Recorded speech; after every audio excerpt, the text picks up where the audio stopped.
No, I'm not scared. And you know why I'm not scared? Because welcome back to this episode of Apex to Oval. I'm Alex, that's Jack. This week we're going to be talking about some F1, some NASCAR, some IndyCar. I have decided not to talk about IMSA WEC and MotoGP this week because we have a pretty big slate because it's the Coke 600 and it's the Indy 500, which we'll give kind of previews to. But let's get started. Starting out in Formula One, Ocon is allegedly on the hot seat. Now, this is a rumor. This is not confirmed news or anything. It's just a rumor. And normally, I don't like bringing rumors into the show, but I think it is important to talk about. He is getting dogged by Ollie Behrman, and Haas sees that, and apparently they've given him an ultimatum to either do better or get dropped, which I don't know how I feel about that. And I've seen a lot of comments on this, and they're all like, I don't know how Ocon has, had stays in F1 this long. Well, because he's a good driver. It's just he's having a rough patch. And I don't know how do you feel about this, Jack? Like this rumor that's going around? Would you want to see him gone for a different driver? 'Cause, like, who would you even bring in? Like, is there even anyone to bring in? That's the question to me. Is I don't know who's in Ferrari's pipeline generally, or if they'd even be looking at the Ferrari pipeline, or is it going to be something like I don't know, like Yuki Tsunoda coming back? Um, just because who's in the pipeline? Like who's associated with Haas or Ferrari or anything like that would be a candidate for the Haas seat? You know who used to be in their pipeline though? Well, I'm checking who's in their current pipeline. Do you want to guess who was in their previous pipeline? Who? Connecticut driver. Santino Ferrucci. Yeah, Wow. he was in their driver development program for 2016 to 2018. That's 3 years too many, if you ask me. I don't think Haas has anyone in their academy. Well, I think that historically they've taken a lot of Ferrari, Ferrari, like because they're associated with Ferrari. which right now, I mean, they've got a couple guys in F2, but neither of them really strike me as like super huge, like hotshot prospects. Um, and I don't know, Alba Larson and Maya Vogt. Like, yeah, I don't. uh, That's yeah. All their stuff are in like karting, F4, F3, and then there's like two drivers in F2. yeah, I mean, two drivers in F2 is still like that feels normal to me, but it's I was gonna say first glance. I don't know how to say you know, Dino Beganovic, because he's the name that I know in that driver academy. I didn't know Rafael Kamara was in there as well, but I know Dino Beganovic is in there, and I think he's pretty good. I mean, he has a win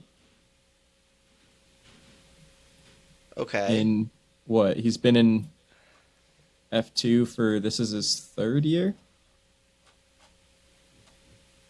he So got like, pole and fastest lap in Australia earlier this year yeah. And the for a retirement wasn't his race. fault, but I mean, what?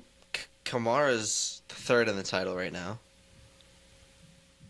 Um, but again, like No, neither of these are exciting. And no. what veterans are available? I mean, you could have said both Perez or Bottas like could have been could have been options. Um, but So wait a minute, waiting, Jack Doohan, why? young young driver, decently talented. The Alpine wasn't. He got nixed out of Alpine after two races. He wasn't given a fair shot. Yeah, but Give him a I fair don't know. shot.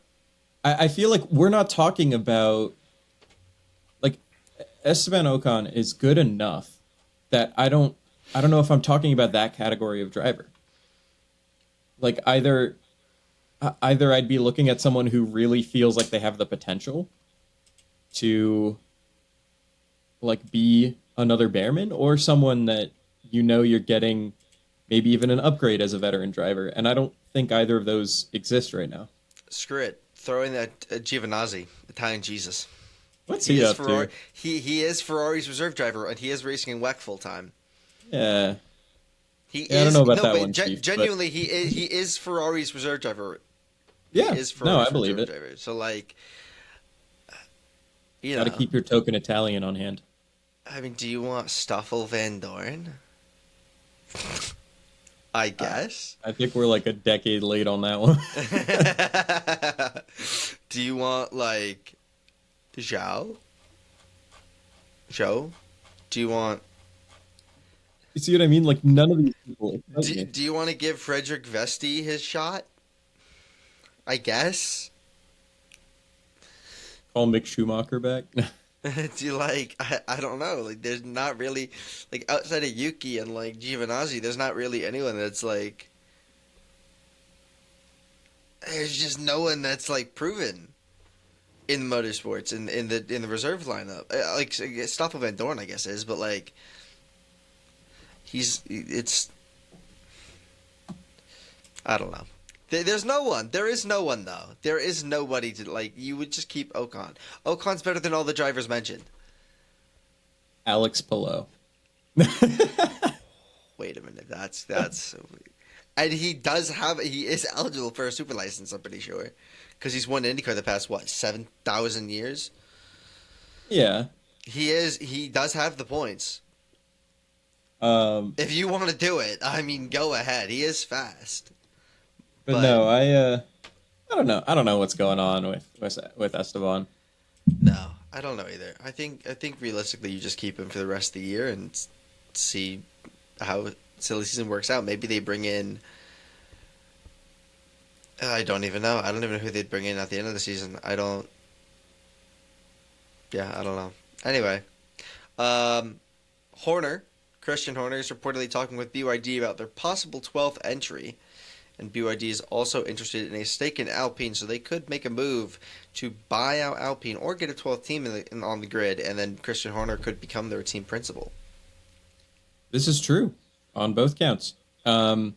And even throw in an extra piece of Alpine news that I neglected to write down is that Gucci is looking at potentially becoming a title sponsor of Alpine next year. So there are so many different ways that Alpine's future could go. Um, Yeah. Now, Gucci's involved. Mercedes is interested. BYD is interested. BYD could make their own team. Christian Horner exists. now here's the thing, right? We have Christian Horner, known Yes, bad person, true. but Alpine's team principal is also a bad person. So we're True. basically having a bad person off for whoever if BYD buys Alpine. Yeah, I mean, yeah, Though I, here's the thing, I would trust Christian Horner more than fuck whatever the hell his name is. But again, he's done shitty things like harass a woman. I don't think he should be allowed back in. I also don't think that I forget who Ferrari's team principal is, but the guy that cheated with like Renault in like 2008 or whatever, that guy. Um, I don't think he should be in F1 either. I think he should have never been. His ban should have never been lifted. He's also just a terrible guy to begin with. Apparently, like I don't know. Drive to Survive. I normally don't watch, but I did watch one episode where their team principal was like Franco gave a thought that could have helped them get faster, and the guy was like, no, you know nothing, you are just a driver, stay in your lane, you suck, you need to do better.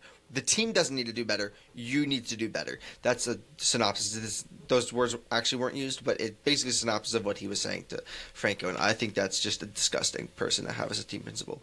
I'm not gonna lie, you threw me for a loop there because somewhere in there you said Ferrari's team principal, and I was like, "What the Sorry, heck did Fred Alpine. Vasseur No, I'm do?" sorry. No, Fred Vasseur is fine. No, Freddie is fine. But yeah, I no, meant Alpine. Flavio I is meant, is a yeah, Flavio character. Briatore is just garbage.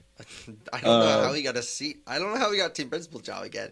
He was banned for so long. I don't know how he immediately just got one. Whatever. he knows how to talk a good talk. Yeah, apparently. Um, You know who doesn't know how to talk a good talk though? and hear me out, who is still a teenager.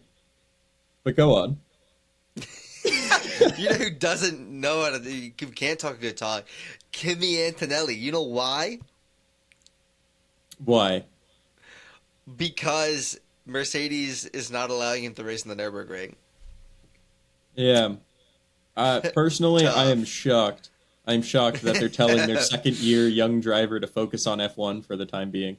Their generational second year driver.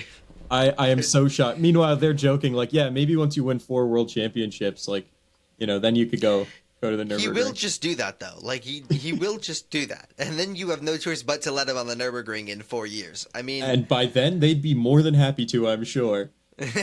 But I just think it's yeah. funny that like in the Listen, in the I wake of Max's whole experience, Kimmy's like, I want to do that, and Mercedes is like, no. no, no, I wouldn't let him unless he not yet. Give him like a year or two, maybe 3 or 4, like they said, and then maybe let him loose. But um, it's like this in all sports though. Like if you're in a sport and you're an athlete, in your contract it says you can't do anything dangerous. For most contracts, at least. I know soccer has a lot of that. I know how F1 has a lot of that.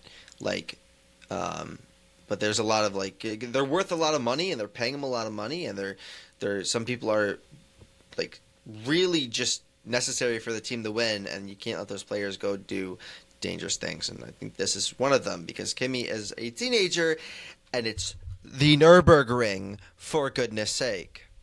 So yeah. There was no race this past week for F1, but there was a race this weekend. It is my third favorite track of all time and my second favorite track in North America. It's the Canadian GP at Circuit Gilles Villeneuve.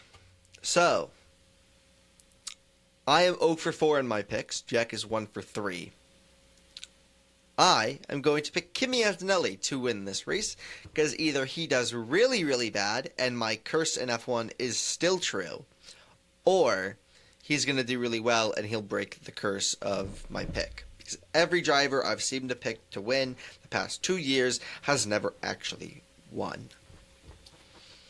I probably should pick George, given the track record. But Should you, though? Like, realistically, is but that really a good idea in this time? but I'm gonna pick Oscar Piastri with the hopes that his teammate won't kamikaze him this time. And Yep. and This did happen last year. There was a big fuss because all the Lando fans came out and they're like, "Oh my God, Oscar Piastri brake checked him." Dog, it's a braking zone. You're supposed to brake. And I don't even think I think the crash happened before the braking zone. Lando just didn't move out of the way. we didn't So we didn't ever talk about Lando fans' reactions because Lando immediately was like, "Yeah, that's my fault." yeah, We and were his talking fans about how didn't. well he responded to it. Yeah, and his fans did not respond well to that. I will have to say. I do remember back then. It was his fans were like, "Oh my God, Oscar Piastri's just a dirty driver like me." Lando himself said that was his fault. It was his fault.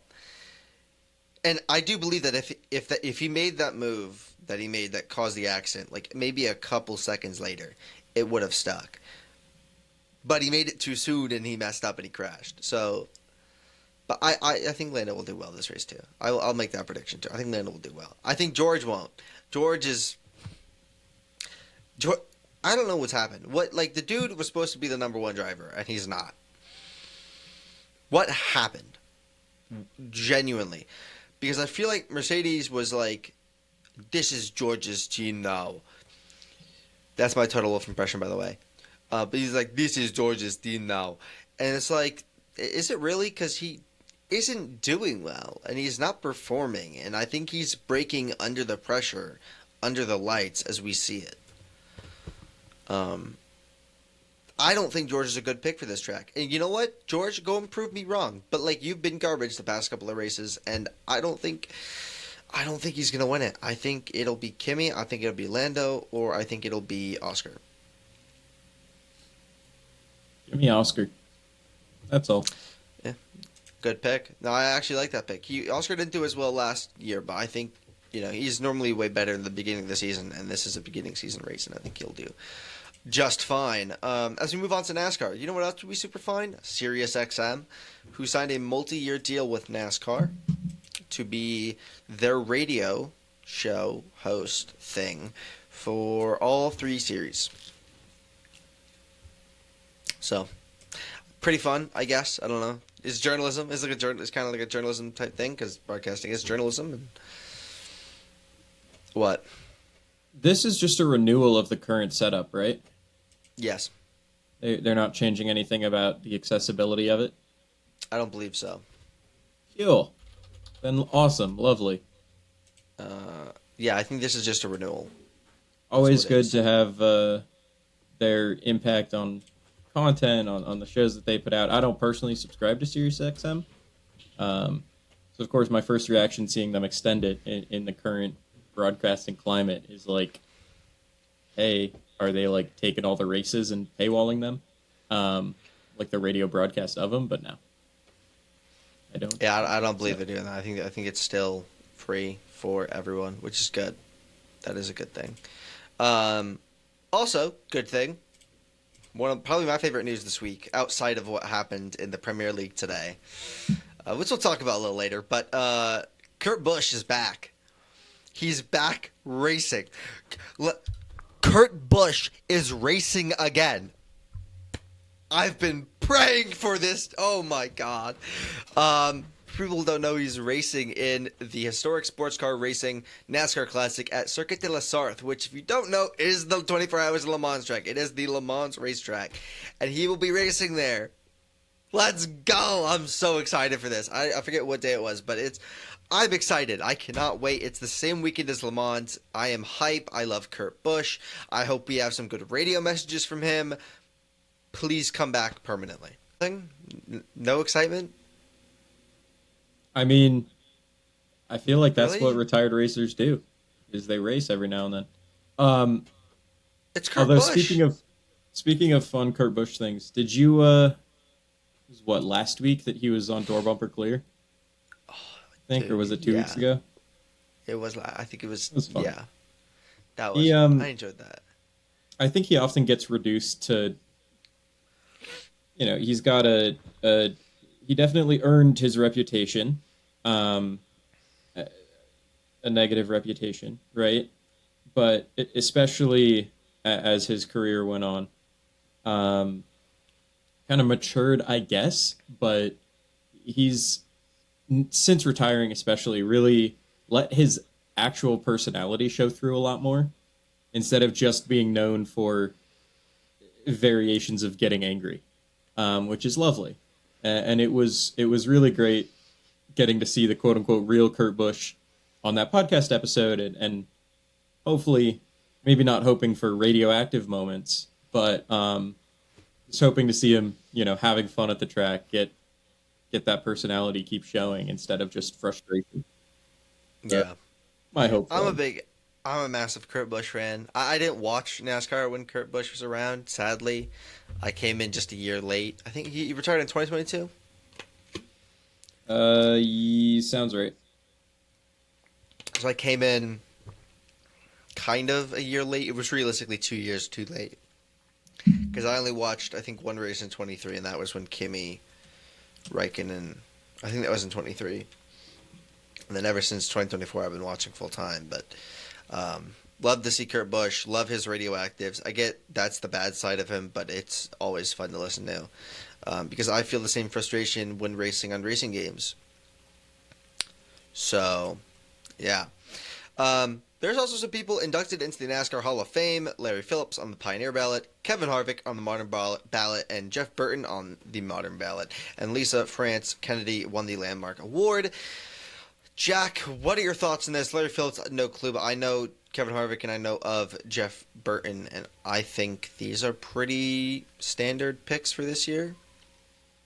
Yeah, well, obviously the controversy was Biffle, right? Yep. Was what we were talking about when the candidates came out, is what basically everyone's been talking about. Biffle got the fan vote, which is, of course, counts for, one of 50 votes, the way they do the system. And honestly, I don't disagree with the choice of Burton here. I don't either. I think that Biffle is qualified. I think that I wouldn't have been mad if he got picked, but and he may still make it sometime in the future. Obviously, if you thought he was going to make it, this year's the best time with everything going on. I guess everything that went on, and then we keep getting stories about how people have tried to kind of screw him after the fact. But frankly, I think that Burton is a better candidate, right? Because Harvick's kind of the obvious choice. Yeah, in this year, yeah, Harvick was like definitely going first. If he didn't go for his ballot, I think I would have personally just thrown out the NASCAR Hall of Fame. Yeah, Like he's a home run pick. yeah, because I wouldn't have been opposed, but part of me is happy, not that Biffle didn't make it, but that he didn't make it because of what happened. Like that didn't fully sway the decision here, and that it was still who did they believe was qualified for it, which I think is the wrong way to word that. I don't think that that's really encapsulating what I'm trying to say, but like there's part of me that's glad that it was done fully on merit, even with everything else going on. Yeah, I think me and Jeff both agree that Biffle does make it too, at some point. But like this year, with the candidates that they had, Jeff Burton is the one that should have made it over Biffle. So I'm not mad at it. I like Jeff Burton. I think he's good. Definitely deserved the nod, and then obviously Kevin Harvick deserved the nod as well. Again, if Harvick didn't win it, I would have thrown the kitchen sink at NASCAR. And well, not NASCAR, but the writers, because this is, I believe, a writers award. Which, in part, I'm like, yeah, it's fine. People have covered this. You know, writers are very important in the sport. They've seen everything. On the other hand, I don't know how the votes work, but if they don't have some sort of input from people inside NASCAR, I would be a little disappointed, because I think that they also should have some sort of say, even if it's a small say. But not mad at the picks, so yeah.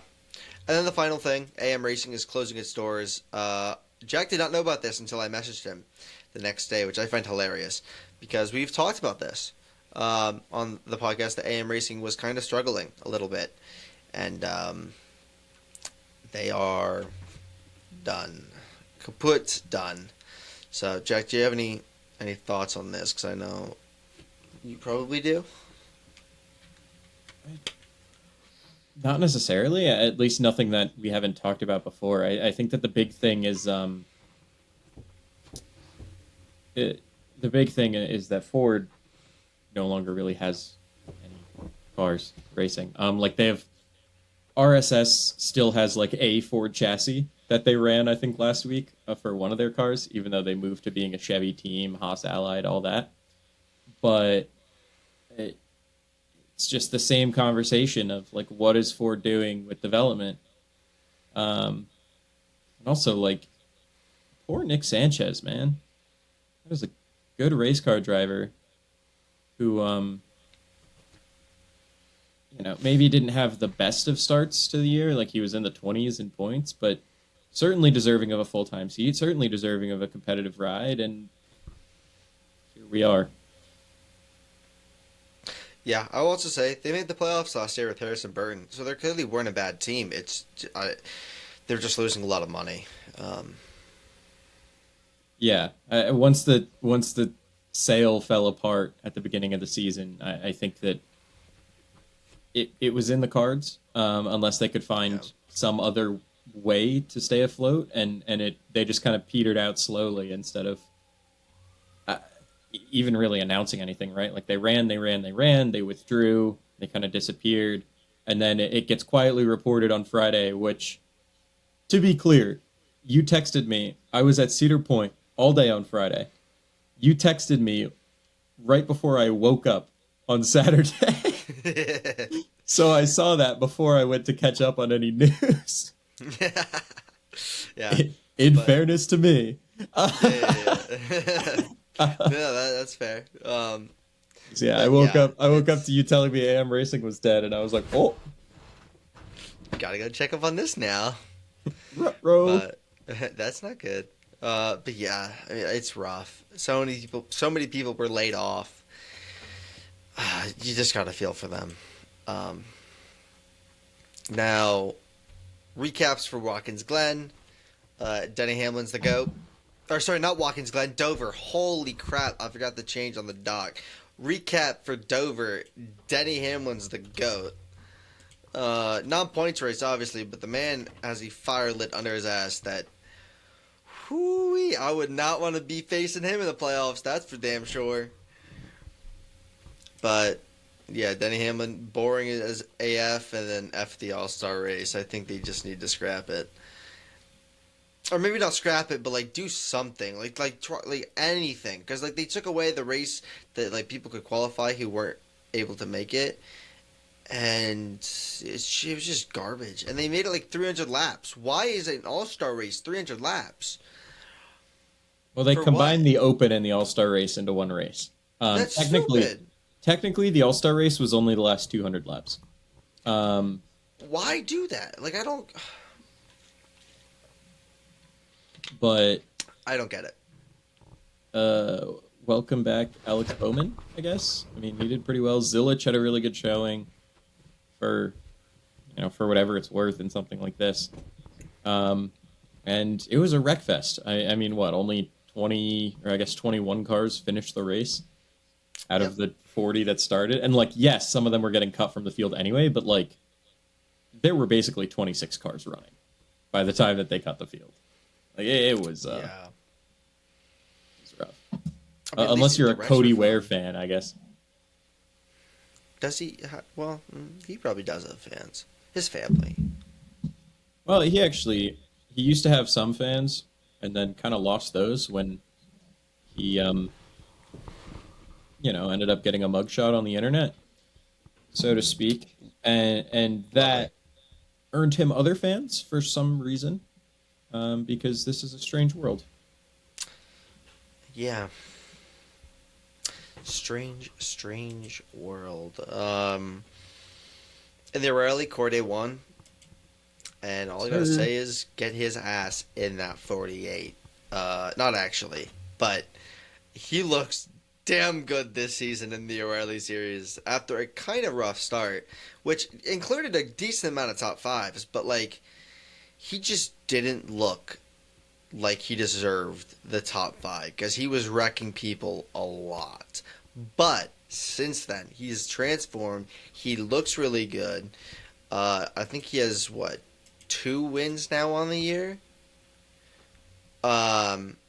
Unbelievable. I mean, if there's anyone vying for that 48 seat outside of like Zilich and some others, Corey Day is definitely one of them.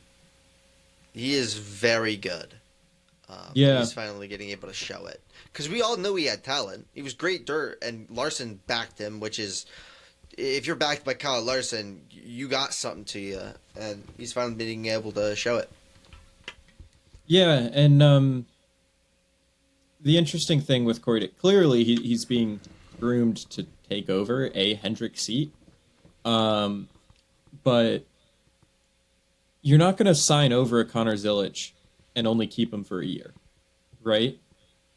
So, like, and Chase Elliott, William Byron, Kyle Larson are all well entrenched in their seats. You're not getting rid of any of those guys.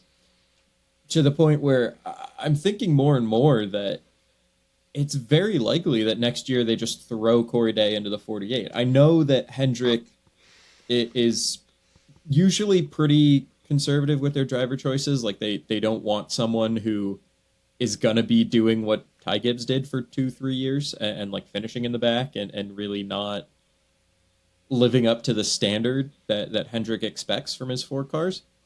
But the next gen car is an adjustment anyway. We've seen that with everyone that's come up during this next gen era, whether that's Gibbs, whether that's Zilich, whether that's anyone else you name. I mean, Hocevar really is the closest to being an exception, and even he has only gotten better with time.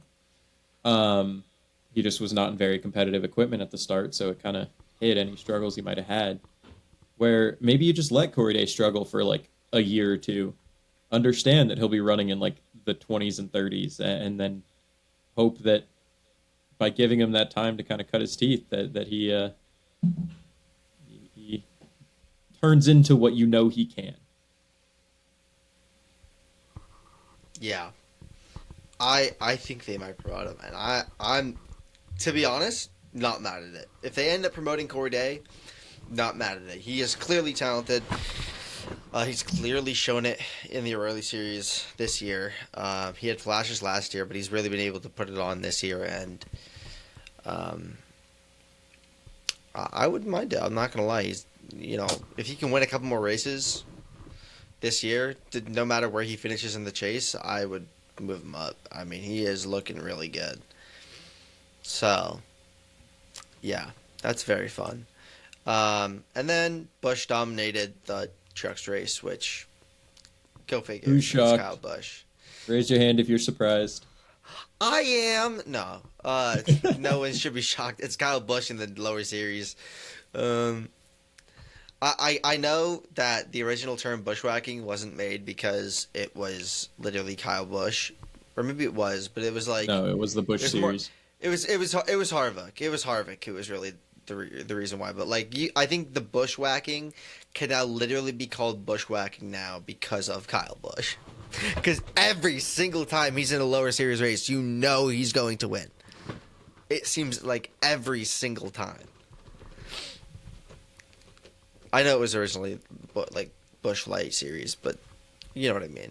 Now it's Kyle Bushwhacking. Thoughts Um, on the no race? thoughts. No Actually, thoughts. All right. it's just Kyle Busch being Kyle Busch. Sorry, I just saw something that confused me. No, you're good. You're good. I had Hamlin in the Cup, Cruz in the O'Reilly Series, and Honeycutt in the trucks, and Hamlin won, and the other two didn't. Jack had Elliott in the Cup, Allgaier in the O'Reilly Series, and Busch in the trucks, and Busch won. Nobody else didn't. Predictions for Charlotte for the Coke 600. I have William Byron. I think that's a great pick. He was obviously in contention to win the race last year, but he got passed by my pick, defending winner, Ross Chastain. With how bad that house car is, that's an interesting pick. But if anyone can do it, it's Ross Chastain. Because I think the same time last year, that trackhouse car looked garbage outside of the road courses, just like it does this year, and Chastain went from the back to the front. So, if anyone can do it, it's Ross Chastain. For the O'Reilly Series, I got Corey Day going back to back. He's talented. He's fast. Screw it. Yeah, for the O'Reilly Series, I'm picking this up-and-coming driver. You probably haven't heard of him, but he did win the pole last week in the O'Reilly Series at Dover. Ross Chastain? Oh, I've never heard of him. That's crazy. Yeah.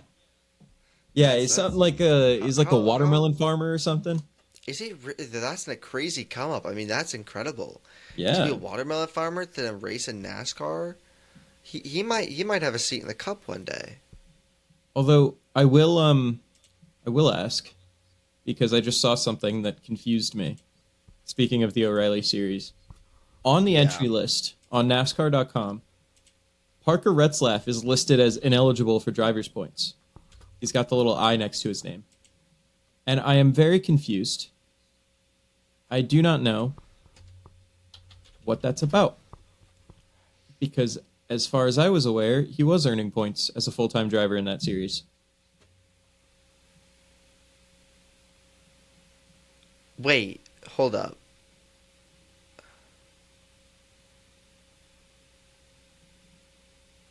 Huh? Wait, is this what I think it is?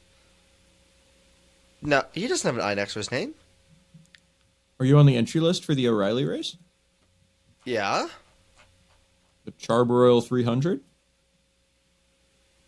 For the Charlotte Motor Speedway Spring Race? Wait, I just refreshed the page and it went away. What the? Nah. Dude. Yo, NASCAR be making you look dumb as hell, my boy. God NASCAR's damn. gaslighting me. What the hell? 'Cause yeah, it was Honeyman has the eye, Alfredo obviously doesn't, and then Retzlaff had the eye, and I was so confused. Dude, I was like, did he clicked declare for like truck points or something? Like, he can't do declare that. for the cup? Is he getting brought up somewhere? Yeah. No. Does he know something we don't? Also, shout out Anthony Alfredo. True. Very true. My But yeah. God. Okay. Well, go ahead. Gaslight me then, NASCAR. That's fine. You know what? I'm also gonna gaslight you because I got Kyle Busch in the trucks. Oh, nuts. Yup, you're screwed, buddy. You're done. All right. I gotta win. You know what? If you're picking this bushwhacker coming down from the Cup Series to beat up on these Truck Series drivers, I'm gonna pick this hotshot prospect. I've talked about him once or twice.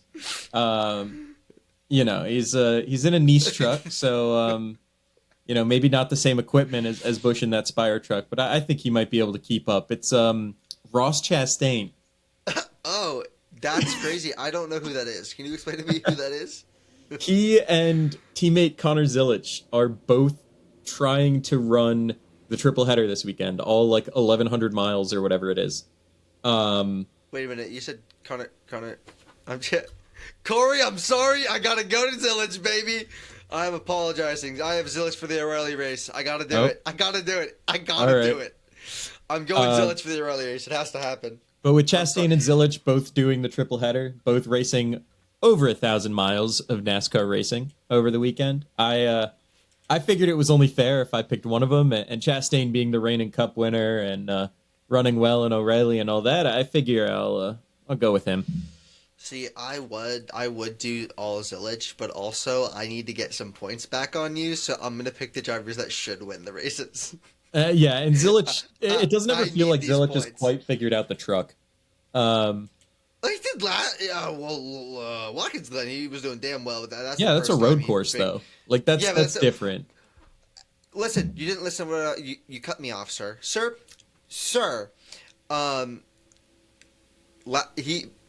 Zilic hasn't even been good in the trucks in any road course prior to Watkins this year.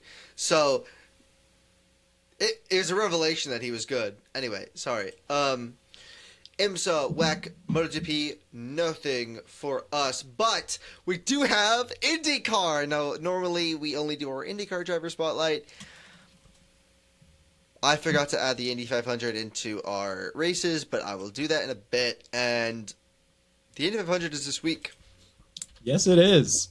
It's this little known race that definitely won't have like 1% of the country attending. 1% of the country attending, and not really. Like it's 0.1%, right? It's like 500,000 or something like. Yeah, it's something stupid like that. Yeah, it's 500,000. But we're gonna talk about something real quick, and then we will get into actually two things for it, and then we will get into the actual entry list and who we think is gonna win. Yada yada yada. Preview it. First up, Alexander Rossi injured his ankle and finger in a crash, and still is racing the Indy 500, mind you. And I believe he did get surgery on it. Yeah, he got his little minor procedure, and he hopes to race the 500. I guess we won't know for sure, but I think all signs point to it happening. I don't think that the surgery was truly necessary, if I'm understanding it right, but that it helped fix it faster, such that he'd be healed in time to race, right? Yes. Now, also, women's basketball legend already, Caitlin Clark will be the Grand Marshal for said race.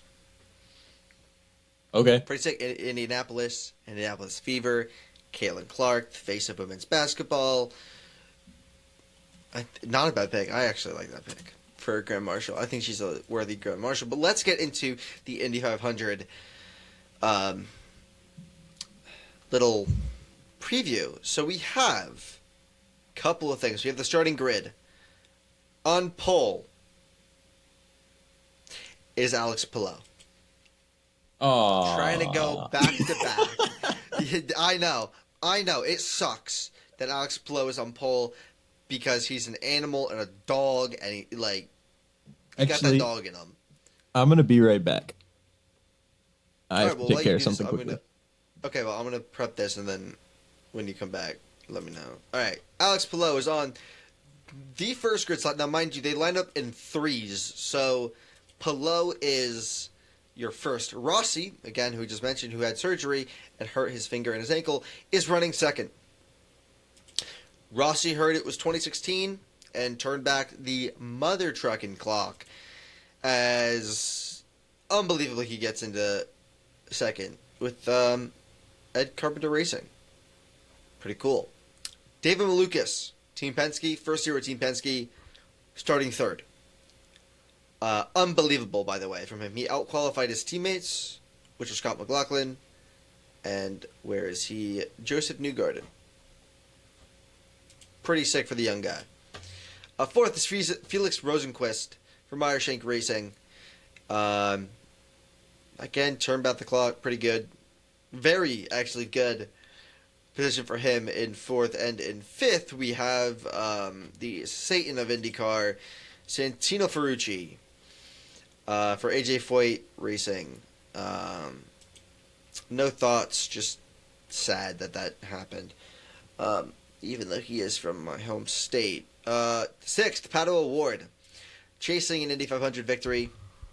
He's been very close multiple times, but has fallen short so many different times. He will be running sixth, opening up the race. Kevin Simpson, seventh for Chip Ganassi. Good for him. Connor Daly, eighth for Dreyer and Reinbold Racing. Pretty good.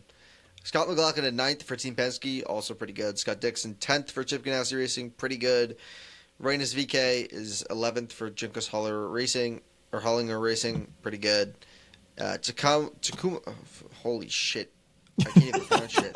Takuma Sato, 12th for Rahal Letterman Lanigan Racing. Ed Carpenter, which, how is this man racing? How? Mind you, he's racing 13th. He qualified 13th. Bro might be the GOAT.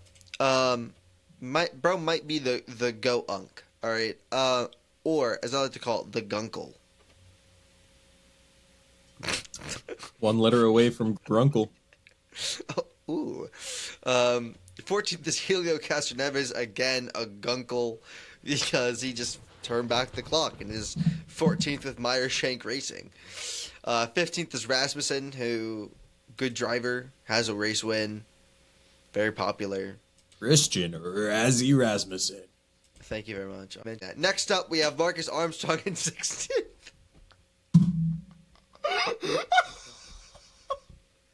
All right, we have Marcus Armstrong in 16th, who is a very good race car driver. He's very good. He is. My God, that's atrocious. That's bad. You're not going to see what we just talked about, but my intro for him before was really bad. I don't know why I mentioned that, but that just wasn't. Anyway, 17th is Marcus Ericsson for Andretti Global. 18th is Christian Lundgaard. 19th is Will Power. 20th is Nolan Siegel. 21st is Louis Foster. 22nd is Ryan Hunter-Ray in an Arrow McLaren car. 23rd is Joseph Newgarden. 24th is the GOAT, Romain Grosjean. 25th is Kyle Kirkwood. 26th, Catherine Legg, who is running the double. Pretty sick. 27th, Mick Schumacher in his first ever Indy 500. 28th is Graham Rahal. 29th is Dennis Hauger. 30th is Jacob Abel. 31st is Stingray Robb. 32nd is Cal Collette. 33rd is Jack Harvey. And there's one. What? There's one driver that I'm looking at, and he's just not there. No, they didn't have a They didn't have bump day really. Oh my God! Wait. This is everyone.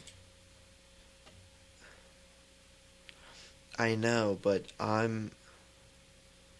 is it because Prima's not a thing anymore? Yeah, because Prima died. They gone. Okay, that's why I was confused because I was like, Robert Schwarzman was very prominent last year, and he took pole. Yeah, I And, mean, it is and he's a not. Yeah, it's a shame that the rookie pole winner and you know him and Ilott both are gone, but that's a dead teams mid-season, or I guess in their case preseason. yeah, yep. It Anyway, doesn't suck. Catherine Legg, dare I say, impressive qualifying position given, like, obviously this has been in the works for longer than it was announced, but, like, this was announced basically last week that she was doing the double. Obviously, all of this, but, like, balancing all that in this car, qualifying ahead of some notable names, is, I don't know, feels mildly impressive to me. yeah, no, it very much is. And I'm excited to see what she can do in the double. Now I have a question because I asked this question on social media. Since she's racing did we mention she's racing the double last week? No, actually, it got announced like the night after we recorded because it got announced at like midnight. Catherine Legg's running the double. Yeah, Awesome, by the way. But I have one specific question. Yeah. Under or over Kyle Larson's lap total from last year? I'm gonna say over from last year and the year before, not combined, but from both. Yep, I'm on. 'Cause Yeah, Larson missed the Coke 600 2 years ago, right? did he? I don't know. I just know that he crashed out in the Indy 500, and then also didn't race the full Coke 600. Yes, So- sir. I think Catherine Legg is going to go above Kyle Larson's lap total Give me the over on miles, hopefully. That's all. and lap total. Well, kind of the same thing, but True. I feel like miles is fair when Charlotte's a mile and a half, Indy is 2.5 miles. This is true. And it's a 500, it's a 600, so. This is true. But I have a question for you. Yeah. This is basically a question of, so Indy 500, right? Coke Yep. 600, 1,100 total miles. Mm-hmm. The 3 NASCAR races on the weekend, also 1,100 total miles. Mm-hmm. Now, Legg, Chastain, Zilich. Give me a ranking order of mileage that you think, because Chastain and Zilich have, one extra race that they could DNF in, right? If they run into a mechanical issue. Or so like either you think, oh, they have a buffer, like if they have a mechanical problem that only loses them 100 or 200 laps or something. Or if they get in a crash in the truck race, and that's like, let's say the one extra race versus Legg in the 2 kind of primo races, right? The Indy 500, the Cup Series. Where do you think they net out? I'm going to be a little bold. I'm going to say 1 is Catherine Legg. 2 is Chastain. And 3 is Zilich. Interesting. I'm going to go with 1 being Chastain, 2 being Legg, and 3 being Zilich, personally. Yeah, I was between that and my pick, but I'm gonna go. I'm gonna go a little bold. And I'm gonna go Catherine Legg. Because I feel like in that live fast car, I feel like Legg probably finishes a few laps down, which means that like if a couple laps down maybe, right? In the Cup Series, which is not criticism, that's just the reality of the equipment and a long race and all of that. But very open to being wrong about that. And so if Chastain keeps it clean for 3 races, that would kind of give it to him by default. But I don't know. I think it's hard to be clean in trucks and O'Reilly though. Oh, absolutely. That's Even the that's Cup the Series. issue. I mean, the Coke Even the Cup 600 is a Series. race of attrition. Like, that is a long race. The other thing is, they don't have a driver for Live Fast. If Catherine Legg doesn't make it on time. Well, isn't BJ McLeod going to be on site? No, he's going to be at the Indy 500. Oh, he's at the Indy 500? I'm pretty sure it said he was at the Indy 500. That's why he wasn't going to be the driver. Like Catherine Legg is on the entry list. There's no question on whether she'll qualify, because there No, aren't because 40 entries. there's only 30 drivers. Yeah, Even if there was 40, there you would need 41 to be able to like have to qualify. yeah, yeah, yeah. But like I don't think they have a second. Like what I was seeing from Pockrass was that they don't have Oh a yeah, second driver. They don't have a driver to sit in. yeah. BJ is at the 500, not at the 600. Yeah, Exactly, which I think is stupid. I think he should uh, respectfully, Pizza McLeod should be the Coke 600 if they can't find somebody. I assume he will be. If they can't find a driver, I think he will probably just get the 500 and go to the 600. But and again, Bob who said that they knows? were looking at options plural, Yes. for standby, which I don't think you'd have any trouble finding someone to race in a crown jewel race, even in a bad car, if they Kurt need Busch? someone to like hop in. I don't know about that. All right. Well, all right. But like if you need someone, I'm sure there's the normal kind of rotating cast Yeah. of part-time drivers and whatever else that I'm sure you can find someone. I know Harvick was saying that he's not in racing shape, but screw it. Put Harvick in there, baby. Put him in there.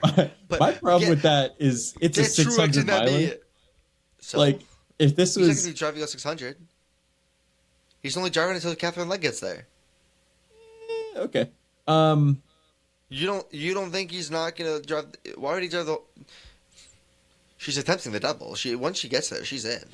Well, I think it just depends on like the circumstances, right? Like Larson missed the race entirely due to kind of circumstances outside his control. What, 2 years ago? Yes. Yeah, but I'm saying if she does make it, he's gonna. I don't know. I feel like she'll make it, and midway through, or like a couple laps through. Who knows? But screw it. Put Anyway. You know what? I have an idea for the fans. You have two options. Yep. Put Jeffy G in there.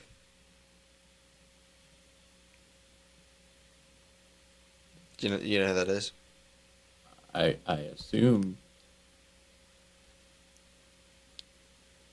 You assume or Yeah. no? Who is it? Who's Jeffy G? I have to assume you're talking about Jeff Gordon. Yep. That's Or why I thought it was obvious. I was like, oh, I assume I well, know. I was just wondering. Okay, and then the second option is Dale Jr. Third For option. the fans. For the fans. Whoa. Third option. Truex is broadcasting the race. He's part of the like pre and post race team. He'll be there. A team has done it before. Hendricks did it at Coda. Yeah, and I mean, surely Martin Truex Jr. has never raced a car with the number 78 before. I mean, surely that's never happened, right? Surely. No, definitely not. I think it was 87.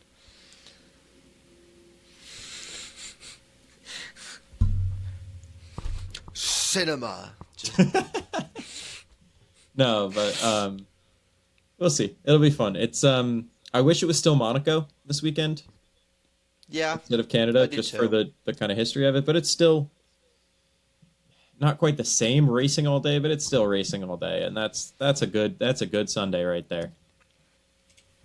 This is true now.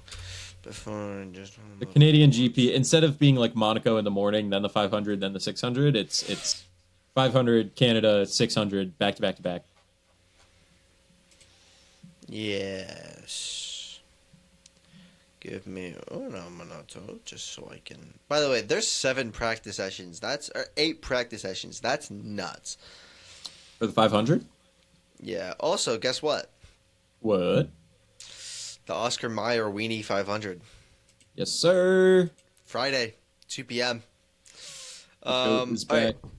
Anyway, let's get to our This Week in Racing. No, Wait, why no? we have F1 Academy. Oh, It's back. It's back and better than ever. let's go. Very excited for F1 Academy to be back at the calendar because it's just good racing. Yeah, I don't know. I'm very excited. Yeah. Anyway, let's get to our This Week in Racing. On Friday, May 22nd, you have the Truck Series race at Charlotte Motor Speedway at 7:30 p.m. Eastern Time. Saturday, May 23rd, you have F1 Academy's opening race at Circuit Gilles Villeneuve at 9:45 a.m. Then you have the F1 Sprint race at Circuit Gilles Villeneuve at 12 p.m. Eastern. Then you have the F2 Sprint at Circuit Gilles Villeneuve at 2:10 p.m. And then you have the O'Reilly Series race at Charlotte Motor Speedway at 5 p.m. And then you have the F1 Academy reverse grid race at Circuit Gilles Villeneuve at 6:05 p.m. It's a lot of racing on Saturday. And then Sunday, you have your F1 Academy main race at Circuit Gilles Villeneuve at 10:45 p.m. Then you have your F2 main race at Circuit Gilles Villeneuve at 12:05 p.m. Then you have your Indy 500 at the Indianapolis Motor Speedway at 12:30 p.m. Eastern. Then you have your Canadian GP Circuit Gilles Villeneuve at 4 p.m. Eastern. And then you got the Cup Series race at Charlotte Motor Speedway at 6 p.m. Eastern. And the Cup Series race is on Prime. If you turn on Fox, you will be disappointed. Yes, on you would have Prime. also been disappointed if it was on Fox. Yeah, no, Fox is not. It's pretty bad. Hey, look, Prime did a really good job with their broadcast before, so hopefully they keep I'm that excited. I hope they do too. I think that depending on how much money they bring to the table in NASCAR, should just give them the exclusive rights. Because I think their broadcast is better than any. At least last year, their broadcast was better than any other broadcast. And you had the hour-long pre-show and the hour-long post-show, which no other. I mean, actually giving the races their like does. space to breathe is a great plus of being on streaming. Yeah, which I like. I like the pre-race show. I like the post-race show. I like the main race. Like everything they did last year was beautiful, and I think that I think we needed to do more of it. So if it takes getting rid of Fox, and I get Bob Parker's probably might not be covering NASCAR at that point because it wouldn't be with Fox, but I mean, I assume he would cover it in some capacity because Fox needs something to do in between IndyCar's sporadic schedule. But, you know. Yeah. I mean, there's still a world in which you're reporting on it for Fox Sports, but Fox almost certainly wouldn't be like paying them to go to the races and be as involved as he's been, I'm sure. Definitely not. But I think I would love to see Amazon Prime take over full time, depending on how these races go, because they have a couple this year. It's a shame that the Fox product on TV kind of is the way it is, because between Pockrass and Mike Joy, they really do employ like two legends. Yeah. Although Mike Joy, I think his career is kind of winding down anyway. But it's a shame because that should be a recipe for success, but they just can't get anything else right. Yeah. I think, again, they put so much time and effort into IndyCar and nothing into NASCAR, and it doesn't make sense. Because NASCAR gets more viewers. And if you put in a better product on television, you could probably get more fucking viewers. Well, I think that their goal is to change that because they will never get the whole NASCAR season and they have full control over IndyCar, right? And so obviously now it looks crazy to have all the IndyCar races on main Fox, invest as much as they are, but they actually get to benefit by the time the championship rolls around instead of handing it off to, well, used to be handing it off to NBC for the actual like playoffs, and now it's handing it off to like two other broadcasters and then NBC for the actual playoffs. I don't know. I think, because listen, I haven't seen the old NASCAR products from Fox like years ago. I might look into that just to see how it's changed. But like realistically, I get you're not going to get the whole season, but like maybe you actually would if you invested into the sport. I don't know if NBC would ever let that happen. I think that there's too much competition to Listen, as somebody who works for NBC, I like their broadcasts. Hey, Lee Diffie This is awesome. no, Lee Diffie is great, and I do. See, here's the issue. Part of me just wants Fox to succeed because they do make good broadcasts in other sports. Part of me just wants NBC to succeed because I do work for them. And part And of I think they me put just up good wants to watch broadcasts. NASCAR on my Well, this is also true, but I think Fox can do a lot to change. I don't know. I don't know, but um, that's it for today's pod. Do we have any final thoughts or anything? Oh, wait, one more thing. Arsenal. They've won the league. They have won it. TV. Bro is a gooner. You're damn right I am. I'm an Arsenal gooner. They won the Prem, which means we can rest our team next game for the Champions League final. I'm excited. Every team we have faced, or well, every team that we could have faced, would have they could rest their teams before the Champions League because, especially in the semis, because they've already won the goddamn leagues and they've either won the leagues or they weren't. Competing. They didn't they couldn't win it, like they were mathematically eliminated in terms of Atletico Madrid's position in the league. But they've already guaranteed Champions League pretty much, so they didn't really need to start their starters. They could have rested their starters, let them rest, and then go into Champions League with a refreshed roster. We couldn't have done that, and if Manchester City won today, we wouldn't have been able to do that next week. So I'll take it. But I believe the Champions League final is on May 30th, and we're facing PSG. And I'm scared, but I'm also excited. PSG. Um, yeah, I mean, I don't know. Good luck. Yeah, well, we'll see. I'm excited for the league. I told my Tottenham friend that, champions of the Premier League, you'll never sing that. Because Tottenham aren't winning the league anymore. They might get relegated. So, I don't care. But, because he was roasting me all year. He's like, oh, Arsenal are going to bottle it. Arsenal are going to bottle it. Arsenal are going to bottle it. And then we won it. And he's also been saying, oh, Arsenal's going to get dogged by PSG. It's PSG. It's PSG. It's PSG. You lost last year to PSG. We were missing one of our best defenders. We were missing a good amount of players last year when we played PSG. The team is at full strength now. So, it'll be interesting to see how Arsenal can match up against PSG this year with a full team that's decently healthy. God forbid, knock on wood, the team is healthy because God forbid someone gets injured in training. But yeah, Arsenal won the Prem. I'm excited. I'm going to go drink because I'm excited. And that's the pod. Thank you guys for watching. Have an amazing day. And make sure to tune in next week when we talk about the Indy 500, Coke 600, and the Canadian GP.